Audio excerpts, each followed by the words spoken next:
Assalamualaikum warahmatullahi wabarakatuh. Selamat pagi, salam sejahtera bagi kita semua.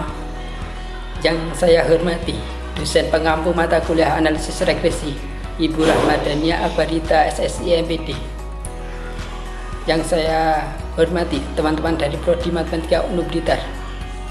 Pertama-tama marilah kita panjatkan puji syukur kehadirat Allah Subhanahu wa taala yang mana pada kesempatan kali ini kita masih diberikan nikmat sehat serta rahmat. Yang kedua kalinya sholawat serta salam semoga tetap tercurahkan kepada junjungan kita Nabi Agung Muhammad Sallallahu Alaihi Wasallam yang senantiasa kita harapkan syafaatnya di dunia maupun di akhirat kelak.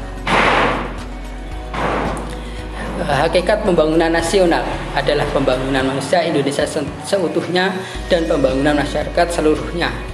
Keberhasilan pembangunan tidak lagi diukur dari segi ekonomi, tapi seberapa besar pembangunan itu bisa meningkatkan kualitas sumber daya manusia. Nah, peningkatan kualitas SDM juga merupakan tuntutan yang tumbuh sebagai akibat perkembangan pembangunan yang semakin cepat dan kompleks. Pendidikan merupakan sektor yang sangat menentukan kualitas suatu bangsa. Kegagalan pendidikan berimplikasi pada gagalnya suatu bangsa. Keberhasilan pendidikan juga secara otomatis membawa keberhasilan suatu bangsa. Peningkatan mutu pendidikan ditentukan oleh kesiapan SDM yang terlibat dalam proses pendidikan. Guru menjadi salah satu komponen manusiawi dalam proses belajar mengajar yang ikut berperan dalam usaha pembentukan SDM yang potensi di bidang pembangunan. Pada dasarnya pengelolaan guru sepenuhnya mempunyai pengaruh yang sangat besar dan dianggap sebagai kunci utama dalam meningkatkan mutu pendidikan. Hal ini dapat difahami dari kenyataan bahwa keseluruhan sumber daya yang terdapat dalam lembaga pendidikan, dalam hal ini guru, merupakan satu-satunya sumber daya yang memiliki akal, perasaan, keinginan, kemampuan, keterampilan, dan pengetahuan.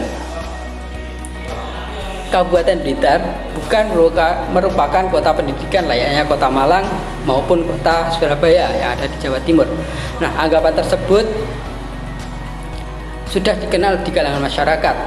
Kabupaten Blitar bukan merupakan kota terpencil, sehingga kota ini masuk dalam kategori yang terkena dampak kebijakan pemerintah tentang moratorium CPNS. Dalam hal ini adalah guru. Nah, dampak yang dirasakan adalah banyak guru PNS yang pensiun, namun kebutuhan guru semakin meningkat.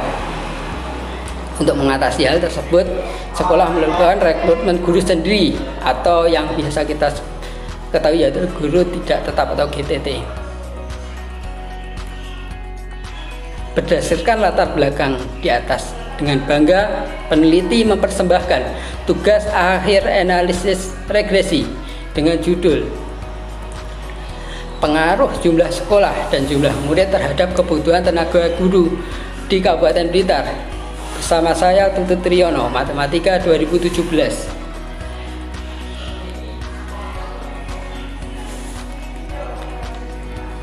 Adapun rumusan masalah berdasarkan latar belakang di atas adalah yang pertama, yaitu adalah apakah ada pengaruh jumlah sekolah terhadap kebutuhan tenaga guru di Kabupaten Blitar. Yang kedua yaitu apakah ada pengaruh jumlah murid terhadap kebutuhan tenaga guru di Kabupaten Blitar.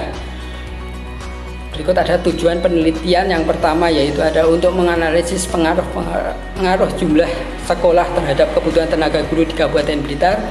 Yang kedua yaitu untuk menganalisis pengaruh jumlah murid terhadap kebutuhan tenaga guru di Kabupaten Blitar.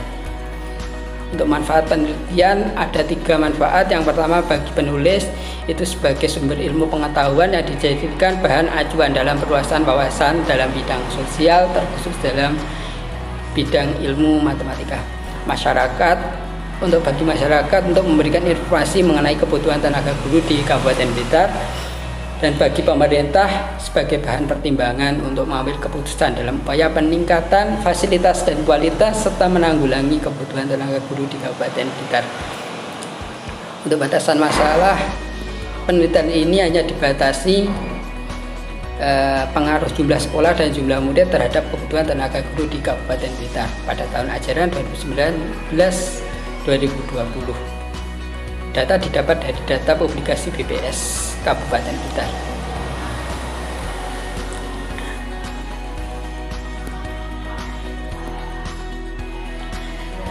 masuk di kajian pustaka. Analisis regresi. Analisis regresi digunakan bila ingin mengetahui bagaimana variabel dependen dapat diprediksi melalui variabel independen.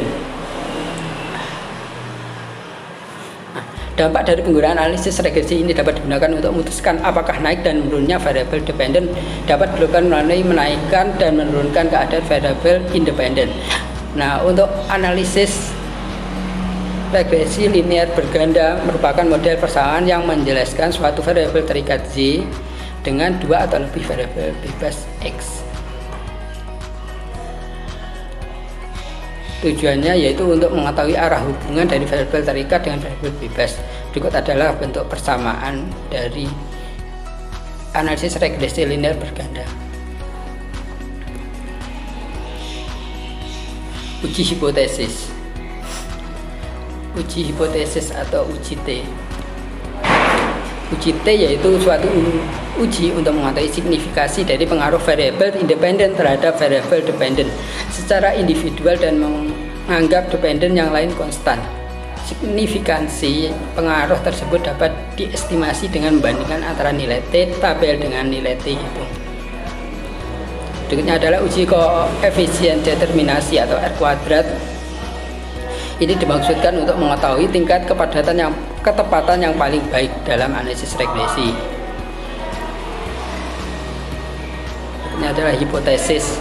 Hipotesis ini adalah merupakan dugaan awal atau merupakan jawaban sementara yang masih harus dibuktikan kebenarannya melalui penelitian. Ini menurut Sugiono 2004.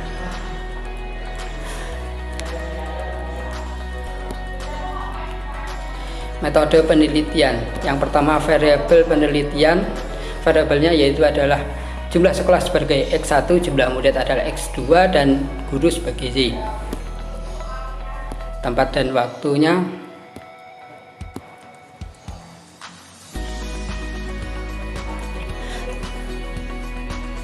Tempat di UNU Blitar, semester genap tahun 2019-2020. Langkah dan sumber data. Yang pertama yaitu merumuskan masalah, menentukan objek penelitian, menentukan metode, pengumpulan data, menyusun data, mengklarifikasikan, menganalisis, dan menyimpulkan dan saran.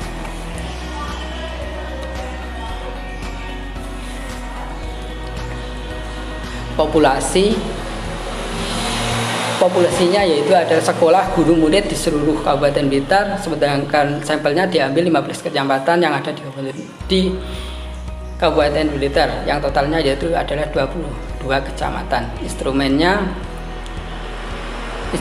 yang digunakan dalam penelitian ini yaitu adalah buku dalam bentuk PDF atau mencari web BPS, kemudian kita dapatkan buku dalam bentuk PDF yang berjudul Kabupaten Blitar dalam Angka sebagai sumber data.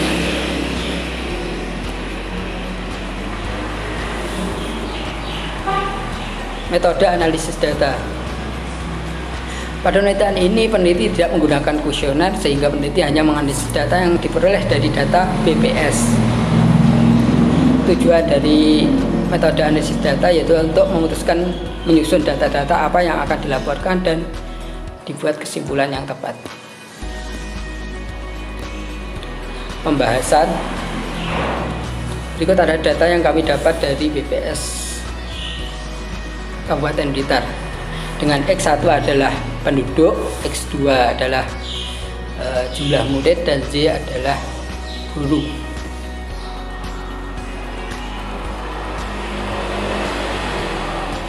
Berikut adalah persamaan analisis regresinya. Kita perlu mencari nilai dari B0, B1, B2. Kita cari secara manual dan juga bisa dengan menggunakan SPSS. Berikut hasil yang didapat dengan menggunakan SPSS. Kita lihat di kolom B, itu kita dapatkan B0 nya 30,483 dan B1 nya 7,252, B2 nya 0,025, sehingga kita dapatkan persamaannya yaitu Z sama dengan 30,483225. Ini berdasarkan nilai dari perhitungan manual.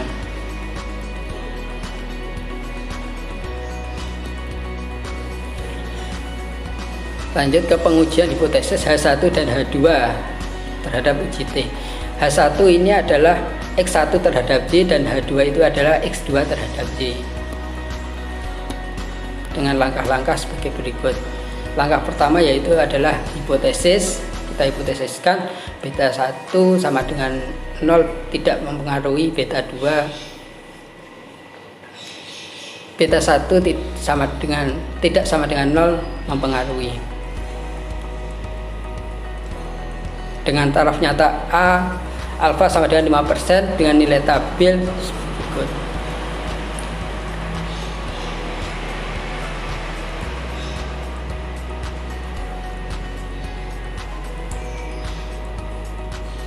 Dengan nilai tabel 2,17881 dengan T hitung seperti dalam kolom 11,270, sehingga dapat kita ambil kesimpulan untuk X1 terhadap Y itu adalah kesimpulannya pada tingkat signifikasi 5% variabel sekolah atau X1 secara parsial berpengaruh signifikan terhadap variabel guru atau Y.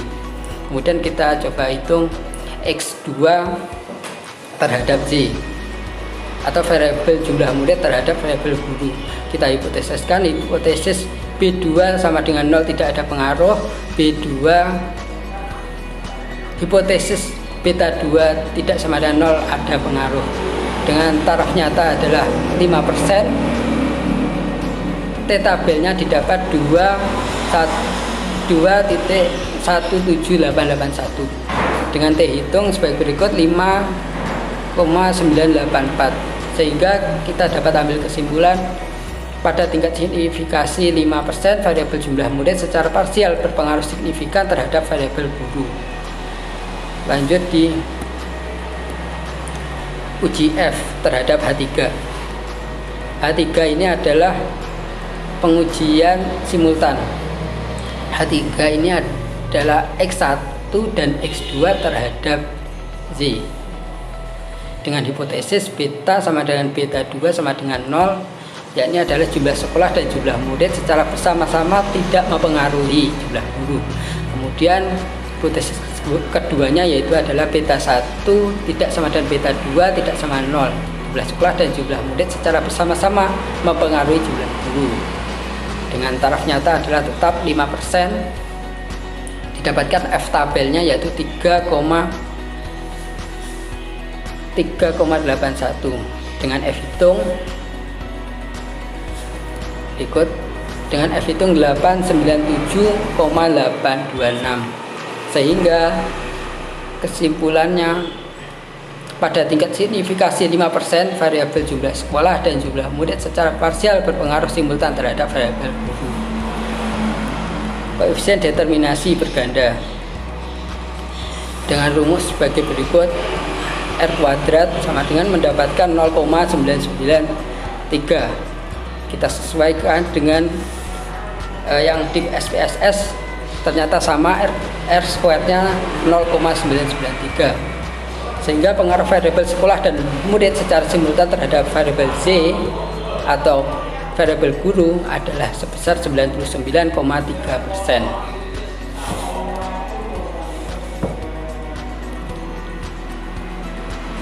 Kesimpulan yang pertama yaitu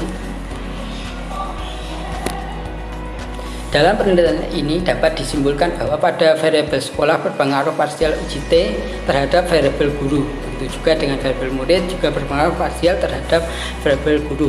Dengan untuk uji F secara bersama-sama variabel sekolah dan variabel murid berpengaruh terhadap variabel guru. Karena pada uji F hitung lebih besar dari F tabel atau 897,826 lebih besar dari 3,81. Berikut adalah daftar rujukan. Demikian presentasi dari saya, kurang lebihnya mohon maaf. Wassalamualaikum warahmatullahi wabarakatuh.